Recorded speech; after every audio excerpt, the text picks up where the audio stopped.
L'origami peut être un simple hobby, mais les pièces exposées à l'abbaye des Prémontrés sont des œuvres d'art à part entière, découvertes.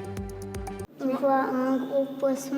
C'est un Alors là, requin. c'est même plus qu'un gros poisson. Requin. Un requin, exactement. Immersion dans le monde des origamis à l'abbaye des Prémontrés. Plus de 150 pièces sont présentées pour faire découvrir cet art du pliage, apparu vers le XVIe siècle et pratiqué par tous les enfants au Japon. Une belle découverte aussi pour les écoliers en visite.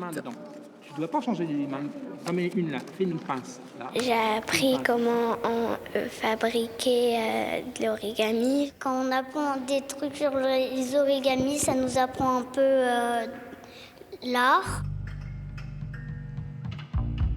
Une centaine de plieurs, une trentaine de créateurs du monde entier exposent leurs œuvres jusqu'au 23 avril. C'est un sujet qui est très populaire, mais on voulait casser un peu les stéréotypes associés uniquement au Japon en proposant une exposition donc ici qui mêle histoire à travers le Japon, mais aussi la Chine et voilà, des liens avec l'Occident pour montrer que le pliage n'est pas uniquement attaché à un pays. L'origami est une pratique individuelle et collective. C'est le mouvement français des plieurs de papier qui a construit cet univers. Il y a une vingtaine de plieurs qui ont participé au pliage en nous envoyant des pliages. Donc on leur a demandé, tiens, il nous faudrait ce requin qui fasse 40 cm, la crevette de 2 cm, etc. De l'improvisation au pliage géométrique, l'origami peut être aussi poétique.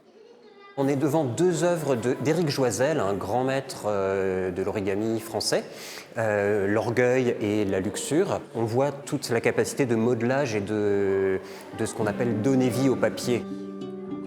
Et pour s'initier à cet art, l'abbaye organise des ateliers pour adultes et enfants.